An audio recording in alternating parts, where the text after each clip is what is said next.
So hello students, I hope you all are doing good. मेरा नाम है विनीत और मैं आप सबका स्वागत करता हूं हमारे इस प्यारे से यूट्यूब चैनल पर। तो बेटा आई होप तुम लोग पढ़ाई अच्छे से कर रहे हो। और इससे पहले वाले लेक्चर में हमने चैप्टर 3 है उसको ख़त्म कर दिया। अब चैप्टर 3 ख़त्म करने के बाद हम आ चुके हैं चैप्टर 4 पे, और चैप्टर 4 का नाम है methods of calculating national income. तो बेटा अगर आपको याद हो तो मैंने चैप्टर 2 में सर्कुलर फ्लो एक मॉडल पढ़ाया था, ठीक है। उसमें 3 फेज थे अपने पास, ठीक है। पहला क्या था? प्रोडक्शन, दूसरा क्या था? इनकम, और तीसरा था एक्सपेंडिचर। जब मैंने आपको सर्कुलर फ्लो पढ़ाया था उसमें ये 3 चीज आए थे। पहले प्रोडक्शन होता है, इनकम आता है, फिर से पहले प्रोडक्शन होता है, उससे इनकम जनरेट होता है, फिर उस इनकम को एक्सपेंड करते हैं लोग, ठीक है। तो यही 3 तरीके हैं जिससे हम मेथड्स, यही 3 मेथड है जिससे हम कैलकुलेट करेंगे हमारा नेशनल इनकम। ओके, यही 3 तरीके हैं जिससे हम कैलकुलेट करेंगे हमारा नेशनल इनकम। अब मेरे बहुत से प्यारे बच्चे बोल रहे होंगे सर प्रोडक्शन मेथड तो है नहीं बुक में, प्रोडक्शन मेथड तो है नहीं बुक में, ठीक है। प्रोडक्शन मेथड की जगह तो हमें क्या दे रखा है? Value addition method. क्या दे रखा है? Value addition method. क्यों? कौन कौन है जो है सोच रहा है?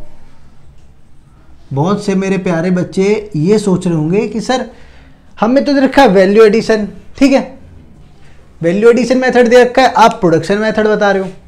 तो बेटा ये दोनों मेथड ही एक दूसरे के बराबर है, मतलब ये दोनों ही एक है, मतलब वैल्यू एडिशन मेथड को ही प्रोडक्शन मेथड भी कहते हैं, ठीक है। इसी को इंडस्ट्रियल ओरिजिन मेथड भी कहते हैं, ठीक है। इसी को, यह हमारा वैल्यू एडिशन मेथड को ही इंडस्ट्रियल ओरिजिन मेथड भी कहते हैं, industrial origin method, origin method भी कहते हैं। और इसी को नेट आउटपुट मेथड भी कहते हैं, नेट आउटपुट मेथड भी कहते हैं, ठीक है। तो प्रोडक्शन मेथड को ही वैल्यू एडिड मेथड कहते हैं, इंडस्ट्रियल ओरिजिन मेथड भी कहते हैं, और नेट आउटपुट मेथड भी कह सकते हैं, ठीक है। और ये तीनों ही जो है एक दूसरे से सेम है, ये तीनों क्या है? सेम है, ठीक है। तो अगर इंडस्ट्रियल ओरिजिन मेथड लिखा हो तो ये मत समझना कि कुछ और है, अगर नेट आउटपुट मेथड लिखा हो तो ये मत समझना कि कुछ और है। इन दोनों का ही मतलब क्या है? प्रोडक्शन मेथड यानी कि वैल्यू एडिशन मेथड, ठीक है। अब वैल्यू एडिशन क्या होता है? वैल्यू एडिशन क्या होता है? बहुत सारे बच्चे मेरे प्यारे बच्चे ये सोच रहे होंगे कि सर वैल्यू एडिशन मेथड क्या होता है, आपने लिखवा दिया, थोड़ा सा एक्सप्लेन कीजिए, ठीक है। तो चिंता ना करो, हम यहाँ खड़े हैं आपकी दुविधा की सुविधा लेकर, ठीक है। आओ जरा समझते हैं। सपोज करो एक हम लोग एग्जाम्पल समझते हैं कि एक फार्मर है, ठीक है। एक फार्मर है, उसने क्या प्रोड्यूस किया? वीट प्रोड्यूस किया, 400 रुपए का, 400 रुपए का वीट प्रोड्यूस किया। तो उसमें उसको इंटरमीडिएट कंजम्पशन हुआ होगा क्या? तो इंटरमीडिएट कंजम्पशन क्या होगा इसकी जगह? 0। फिर इसने एक मिल को बेच दिया, मिल को बेच दिया, ठीक है। तो मिल वाले ने इससे 600 में खरीदा, मिल वाले ने आटा बनाया, तो आटा का वैल्यू, एक मिनट रुको सही से समझाता हूं अच्छे से ताकि तुम लोग समझ आए, फिर तुम बोलोगे सर समझ नहीं आया। देखो यहां लिख लेते हैं वैल्यू ऑफ आउटपुट, ठीक है। यहां लिख लेते हैं इंटरमीडिएट कंजम्पशन कितना हो, यहां लिख देते हैं वैल्यू एडिड कितना हुआ, कितना वैल्यू ऐड हुआ है हमें, ठीक है। तो एक फार्मर है, उसने गेहूं उत्पादन करके, गेहूं प्रोड्यूस करके 400 में बेचा।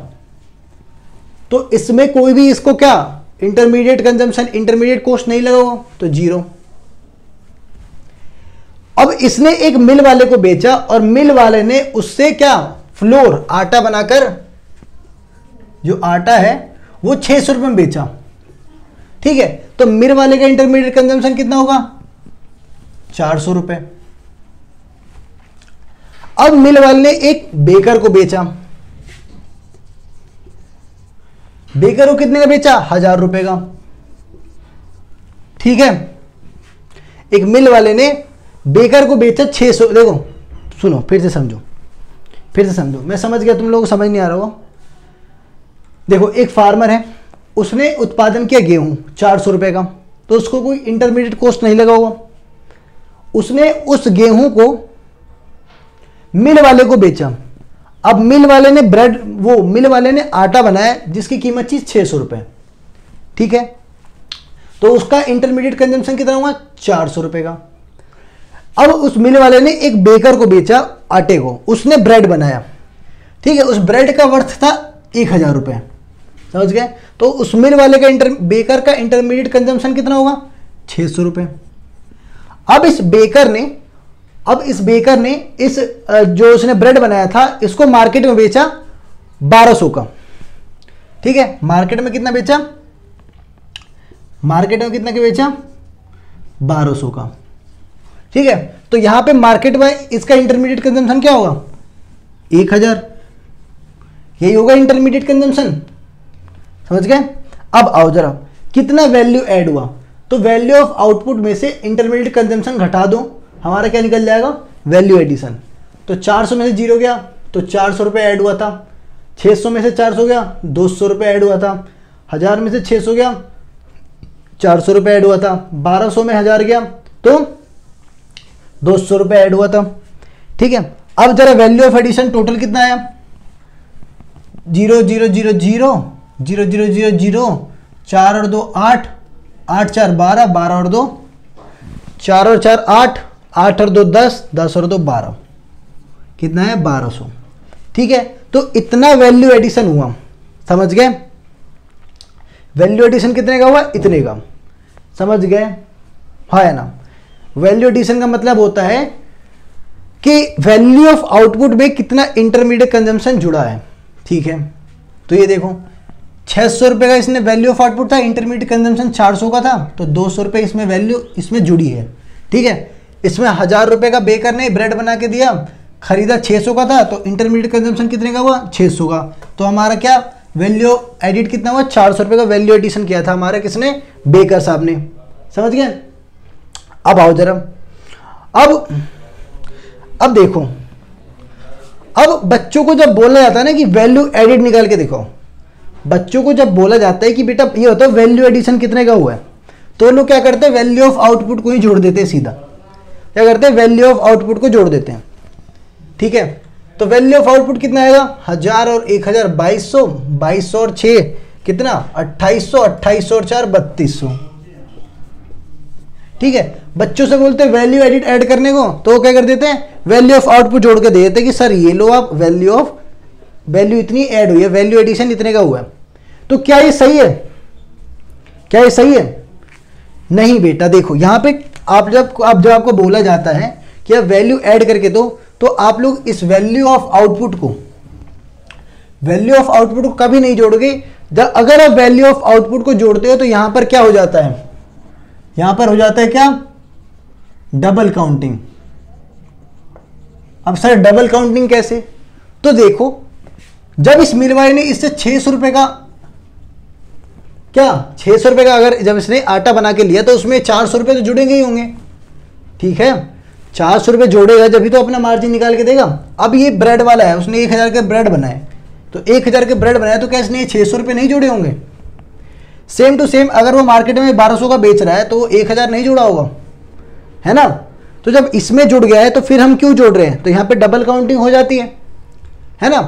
तो जब भी वैल्यू ऑफ आउटपुट, वैल्यू बोल रहा हूं, जब भी आपको वैल्यू एडिशन निकालने को बोले तो दो तरीके होते हैं, या तो वैल्यू एडिट को पूरा जोड़ दो, ठीक है, या तो आप वैल्यू एडिट को पूरा जोड़ दो, ठीक है, या फिर वैल्यू ऑफ आउटपुट का जो लास्ट वाला है, जो लास्ट हमारा फाइनल प्राइस है हमारा वैल्यू ऑफ आउटपुट में, वो ले लो। क्या निकल जाएगा इससे? डबल काउंटिंग नहीं होगी। इससे हमारा क्या होगा? डबल काउंटिंग नहीं होगी।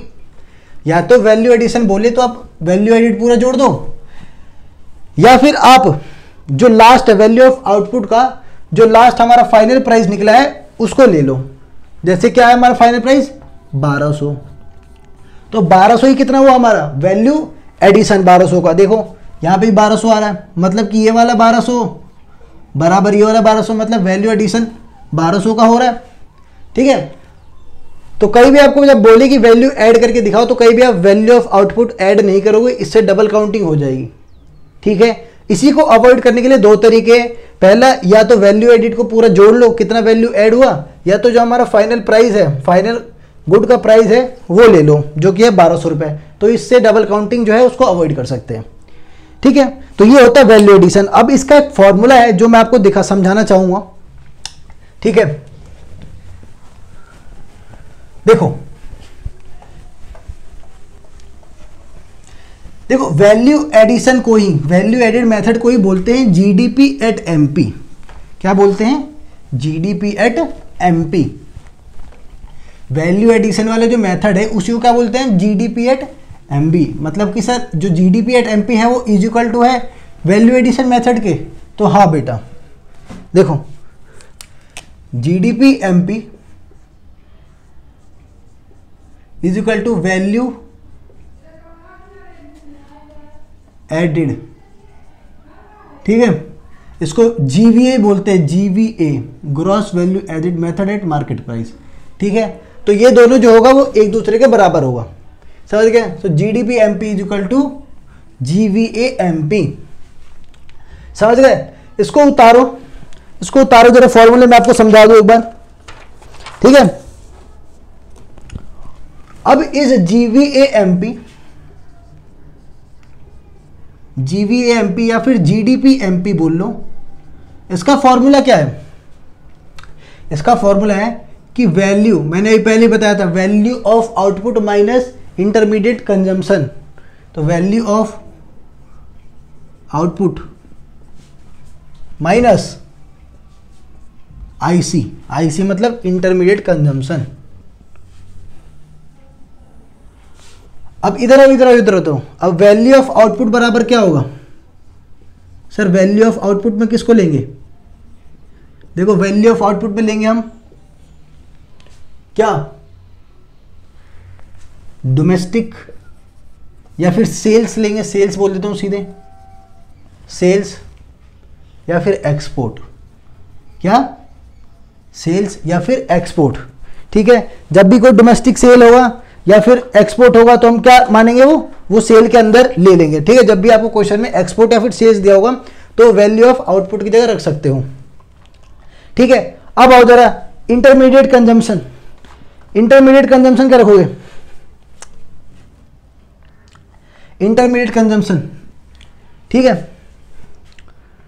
अब वैल्यू ऑफ आउटपुट जब सेल्स होगा, ठीक है, वैल्यू ऑफ आउटपुट में आप क्या बोलेंगे? सेल्स। जब आप सेल कर रहे हो कुछ भी तो उसके अंदर कोई चेंज ऑफ स्टॉक होगा। ठीक है, मतलब कि अकाउंटिंग ईयर के लास्ट में, ठीक है, माइनस अकाउंटिंग ईयर के फर्स्ट डे पे कुछ ना कुछ जो प्रोडक्ट है वो बचा होगा। तो जब सेल्स लेंगे तो sales plus change in stock लेंगे। ठीक है, तो वैल्यू ऑफ आउटपुट का वो क्या है? Sales plus change in stock या फिर एक्सपोर्ट। ठीक है, ये दोनों ही एक दूसरे के बराबर है। सेल्स बराबर सेल्स या फिर चेंज इन स्टॉक। सेल्स जब लेंगे जब हमारा जो पूरा जो आउटपुट है, जो भी हमारा गुड्स था वो पूरी तरीके से बिक गया, एक भी नहीं बचा हमारे पास। ठीक है, जब भी हमारे पास, जैसे मैं एक प्रोड्यूसर हूं, मेरे पास क्वांटिटी 10 मशीन थी मेरे पास और 10 की 10 बिक गई, तो मैं कोई चेंज इन स्टॉक नहीं लूंगा, तो चेंज इन स्टॉक वहां पे 0 आ जाएगा। ठीक है, अगर मेरे पास 2 मशीन बच गई तो मैं चेंज इन स्टॉक को जोड़ूंगा। समझ गए? तो चेंज इन स्टॉक क्या होता है? चेंज इन स्टॉक होता है closing stock minus opening stock. ठीक है, change in stock minus opening stock क्या होता है हमारा? Closing stock minus opening stock बराबर चेंज इन स्टॉक। स्टॉक में कितना बदलाव आया। अब हमारा क्या होगा? Intermediate consumption. देखो इंटरमीडिएट कंजम्पशन में क्या लेंगे हम? आप बताओ। इसमें लेंगे हम डोमेस्टिक परचेज, जैसे कोई चीज हम खरीद रहे हैं, ठीक है, कोई चीज खरीद रहे हैं हम तो भी ऐड करेंगे। ठीक है, और कोई चीज इंपोर्ट करा रहे हैं, ठीक है, डोमेस्टिक परचेज मतलब रॉ मटेरियल,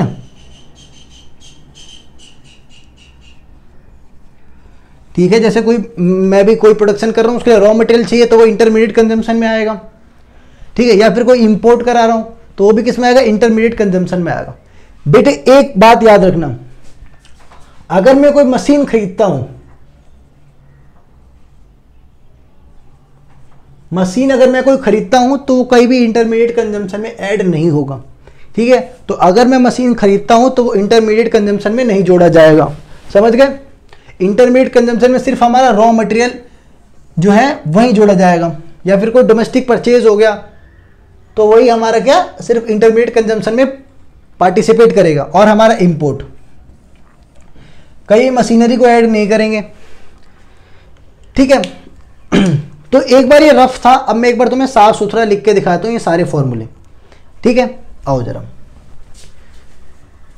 आओ आओ जरा देखते हैं कि मैंने क्या क्या पढ़ा दिया। तुम लोगों को क्या क्या समझ आया वो भी देख ले जरा, कि सिर्फ तुम मेरी बात ही सुनते हो, पढ़ाई वढ़ाई के नाम पे कुछ करते ही नहीं हो। पता चले मैं यहाँ पढ़ाए जा रहा हूँ, बच्चे हमारे पबजी खेल रहे हैं, मैसेज कर रहे हैं, ठीक है।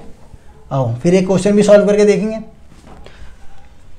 तो देखो GVAMP या फिर GDPMP, फॉर्मूला क्या था, value of output minus intermediate consumption. कोई दिक्कत नहीं आनी चाहिए, वेरी गुड। अगला हमारे पास क्या है, वैल्यू ऑफ आउटपुट। आ जाओ,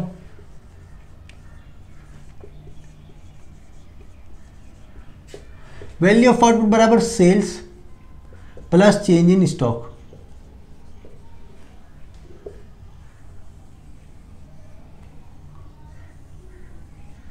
चेंज इन स्टॉक बराबर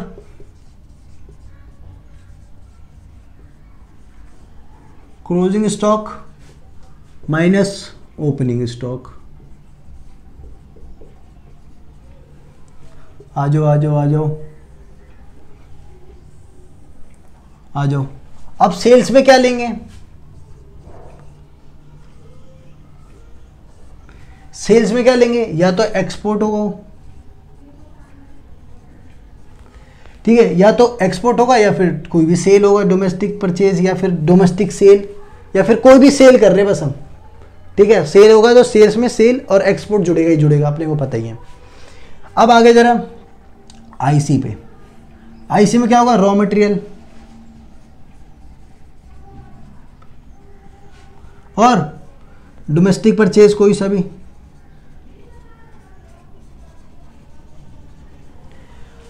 और क्या होगा, इंपोर्ट। समझ गए। जैसे इसमें डोमेस्टिक सेल था और वहां पे क्या हो गया, डोमेस्टिक परचेज हो गया। एक बात याद रखना, इसके अंदर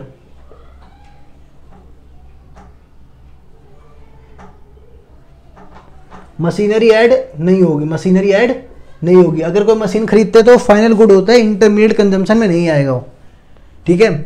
इसके अलावा अगर हम कोई बिजली का बिल भरते हैं, बिजली का बिल दे रखा तो वो हमारा इंटरमीडिएट कंजम्पशन में आएगा,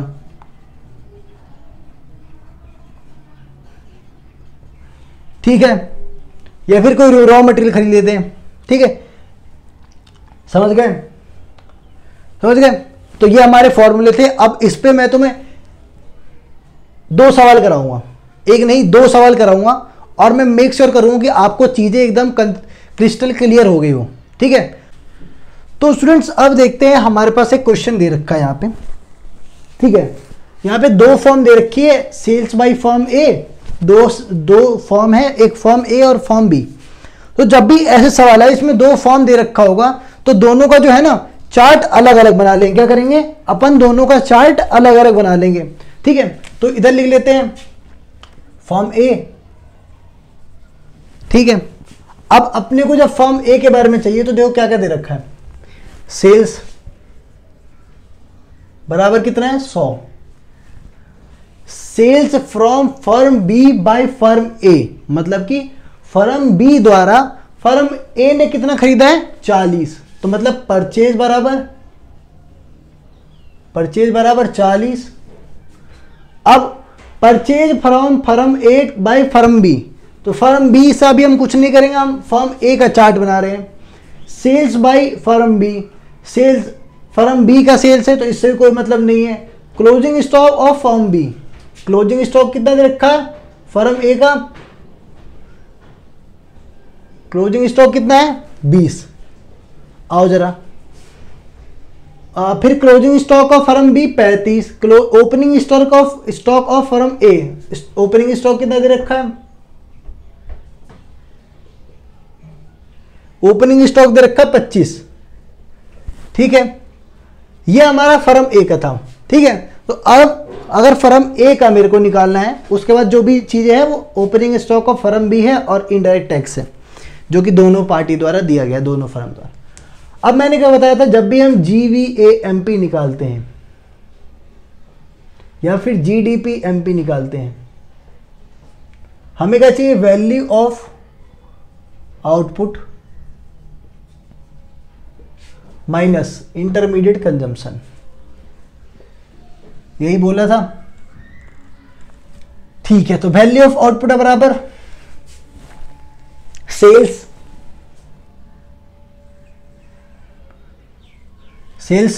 ठीक है, माइनस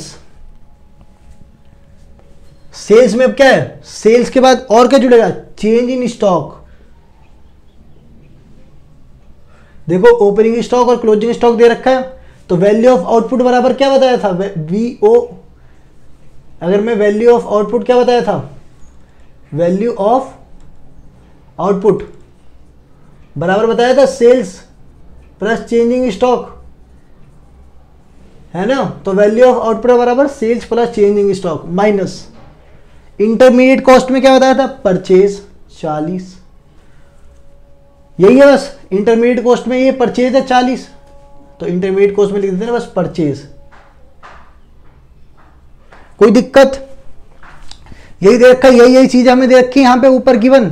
आओ जरा, सेल्स कितने का है 100 का, प्लस चेंज इन स्टॉक बराबर क्या होता था, closing stock minus opening stock, तो 20 माइनस 25 माइनस परचेज कितना है 40 का। आओ जरा 100 प्लस 20 में से 25 गया तो -5 -5 माइनस 40। कोई दिक्कत, कोई दिक्कत नहीं आनी चाहिए। अब आओ जरा, ये हम क्या निकाल ले, GDPMP,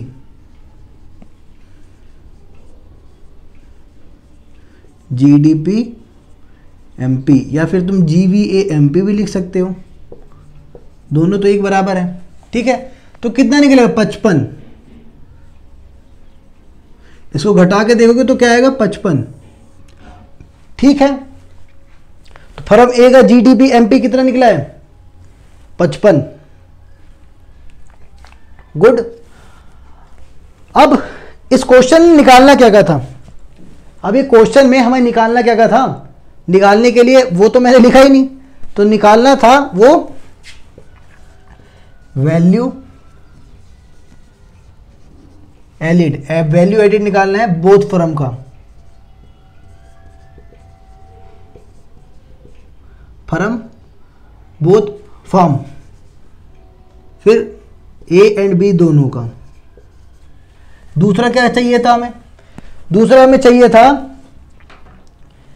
था GDPFC निकालना है, इसका GDPFC निकालना है। ठीक है, GDPFC निकालना है, तो हमारा पहले वाले का फर्म का वो निकल गया GDPMP, वैल्यू एडिड निकल गया जितना, जो कितना था 55 लाख।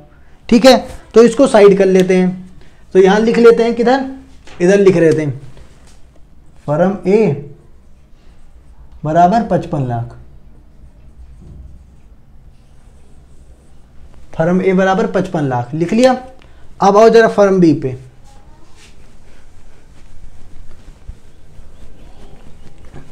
आओ जरा फर्म बी देखते हैं।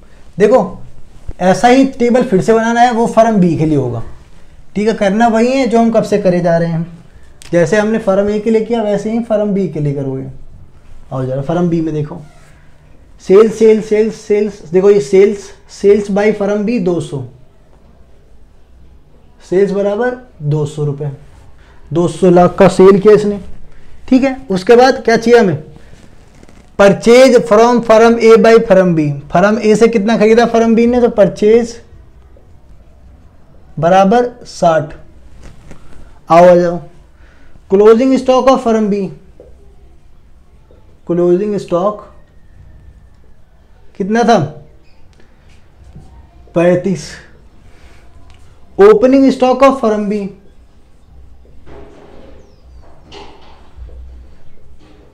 ओपनिंग स्टॉक 45 था। अब जीवीएमपी बराबर क्या होता है, अभी हमने किया value of output minus intermediate consumption. अब हम सबको पता है कि वैल्यू ऑफ आउटपुट बराबर क्या होगा, सेल्स प्लस चेंजिंग स्टॉक। तो अगर चेंजिंग स्टॉक दे रखा है तो लिख लो, नहीं दे रखा है तो छोड़ दो। अब इंटरमीडिएट कंजम्पशन में क्या है, सिर्फ परचेज है तो सिर्फ परचेज लिख लो।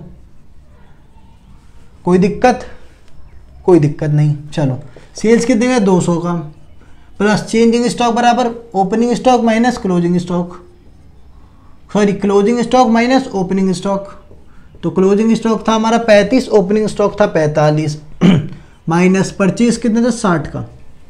आओ जरा 200 प्लस माइनस में आया 10 माइनस 60, आंसर कितना आएगा, आंसर आएगा 130 लाख। क्या आएगा 130 लाख। तो क्या निकला हमारा जीवीएएमपी दूसरे वाले का, ग्रॉस वैल्यू एडेड निकल गया दूसरे वाले का।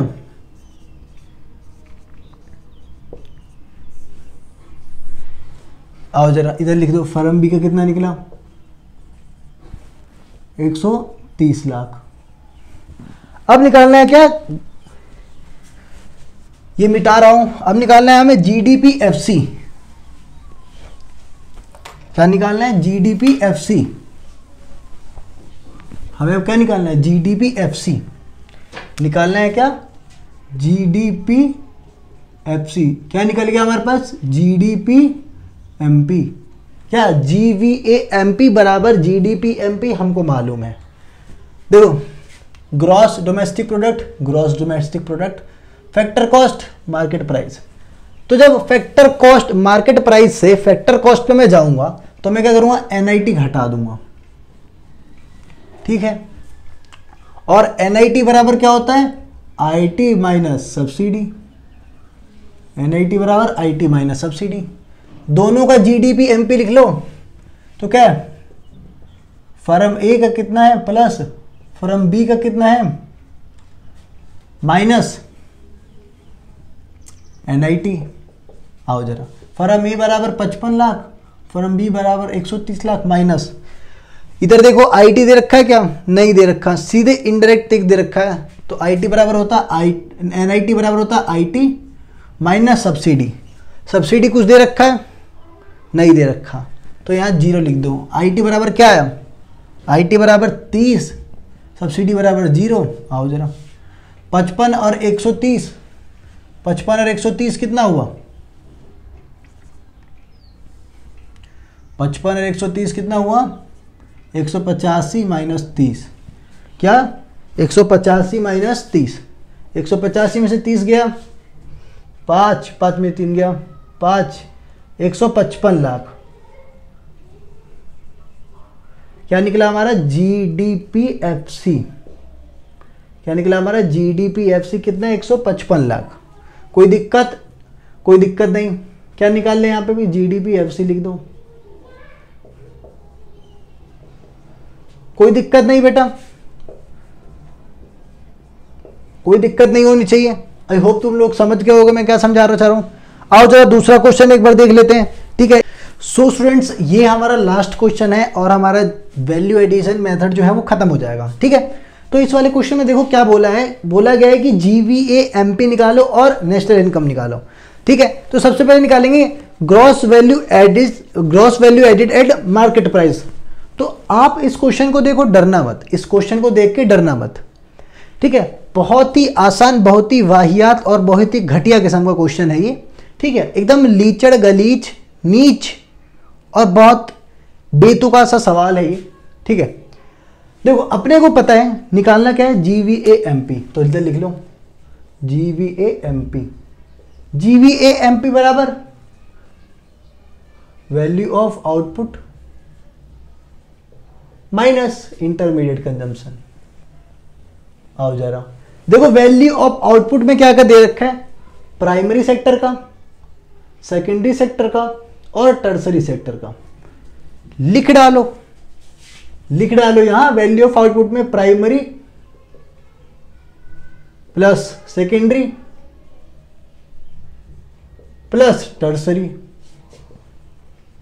लिख दिया। अब इंटरमीडिएट कंजम्पशन क्या है, तो यहां देखो लिखा हुआ है वैल्यू ऑफ इंटरमीडिएट परचेज। क्या लिखा है, value of intermediate purchase minus, minus लिख के इन सबको जोड़ दो। क्या लिखा है, प्राइमरी परचेज, सेकेंडरी परचेज और टर्सरी परचेज।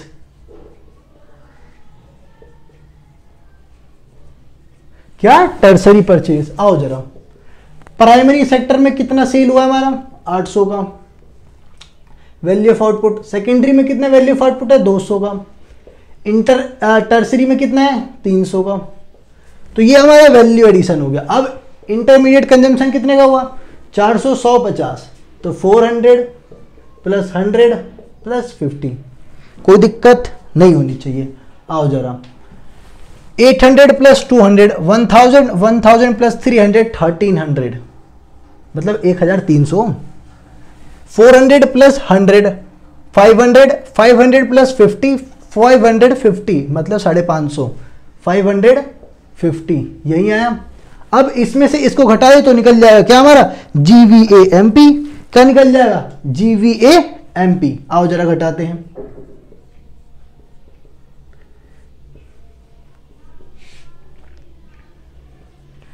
$750 आया, 0 में से 0 गया तो 0 आएगा। 10 में से 5 गया 5 आएगा, 12 में से 5 गया 7 आ जाएगा। तो 750 750 लाख हमारे क्या आ जाएगा, GVA-MP। क्या आ जाएगा, GVA-MP बराबर 750 लाख। ठीक है, क्या निकल रखा है, GVA-MP बराबर 750 लाख। अब क्या निकालना है हमें, दूसरा दे रखा है कि सर नेशनल इनकम भी निकाल दो, आप इतना निकाल चुके हो। तो मैंने आपको बताया है कि नेशनल इनकम बराबर NNP एट FC होता है। तो हमें क्या निकालना है, NNP एट FC बराबर हमें क्या निकाल के दे रखा है, GDP एट MP, क्योंकि हमें पता है GVA-MP बराबर GDP-MP, पता है। आओ जरा, नेट है यहां ग्रॉस है, माइनस डेप्रिसिएशन करना पड़ेगा। नेट नेशनल है डोमेस्टिक है, प्लस NFIA करना पड़ेगा। ठीक है, फैक्टर कॉस्ट है, मार्केट प्राइस है, तो मार्केट प्राइस में से NIT घटाओगे, फैक्टर प्राइस पे पहुंच जाओगे। आओ जा, अब आ जाओ जरा। तो GDP-MP बराबर 750 लाख माइनस डेप्रिसिएशन। आओ जरा, क्वेश्चन में कुछ डेप्रिसिएशन दे रखा है, तो ये तो वैल्यू ऑफ आउटपुट है, ये है वैल्यू ऑफ इंटरमीडिएट परचेज, ये है indirect tax paid, consumption of fixed capital, factor income received by resident from rest of the world, factor income paid to non residents और सब्सिडीज। तो sir इसमें से तो कहीं डेप्रिसिएशन देने रखा, तो बेटा जरा घूम घाम के यहां पे आओ कंजम्पशन ऑफ फिक्स्ड कैपिटल में। तो ये मैंने बताया था कि डेप्रिसिएशन मतलब क्या होता है, कंजम्पशन ऑफ फिक्स्ड कैपिटल। तो कितना दे रखा, 80। आओ जरा, प्लस NFIA देखते हैं, net factor income from abroad देखते हैं। तो value of output, value of intermediate purchase, IT consumption, ये आ गया factor income received by the resident from rest of the world. तो ये तो रिसीव्ड हो गया, तो ये तो net factor income from abroad नहीं है, ये है factor income paid to non resident, ये है सब्सिडीज। तो मैंने एक बात बताया था बेटा कि NFIA बराबर net factor income from abroad बराबर क्या होता है, net factor income received from abroad minus net factor income क्या पेड टू अब्रॉड। ठीक है, आओ जरा, तो नेट फैक्टर इनकम रिसीव्ड कितना हुआ 10, पेड कितना हुआ 20। आ जाओ जरा, अब NIT घटाना है इसमें, तो NIT के लिए चाहिए IT माइनस सब्सिडी, तो यहां देखोगे तो IT paid by all sector 50 minus subsidy कितना दे रखा है, subsidy received by all sectors 20। आओ जरा, अब इसको सॉल्व करो, तो 750 माइनस 80 प्लस 10 में से 20 गया तो -10, फिर 50 में से 20 गया तो 30। आओ जरा, इधर 750 में से अगर 80 चला जाएगा तो कितना बचेगा 670 minus plus minus minus 10 minus 30, क्या आ जाएगा आंसर, क्या आ जाएगा आंसर 630 लाख। क्या आ जाएगा हमारा 630 लाख हमारा नेशनल इनकम, यानी NNPAT-FC हमारा क्या निकल जाएगा 630 लाख। ठीक है, नेशनल इनकम क्या निकल जाएगा 630 लाख। ठीक है, आई होप तुम लोगों को पूरा वैल्यू एडिशन मेथड समझ आया होगा। मैंने फॉर्मूला समझाया, मैंने 2 क्वेश्चन कराए। ठीक है, बाकी जब मैं और क्वेश्चन प्रैक्टिस कराऊंगा तो और क्वेश्चन लाऊंगा इसके लिए, ताकि आप लोग और अच्छे से सॉल्व कर पाओ। तब तक के लिए आप इनकम मेथड और एक्सपेंडिचर मेथड जो है हमारा, उसके लिए जुड़े रहिए। ठीक है, नेक्स्ट वीडियो मिलते हैं, इनकम मेथड या फिर एक्सपेंडिचर मेथड में से दोनों में से कोई एक लेके आऊंगा मैं।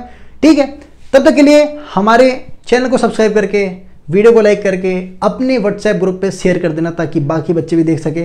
ठीक है students, I hope you all are studying. ठीक है, अगले वीडियो में मिलते हैं, तब तक के लिए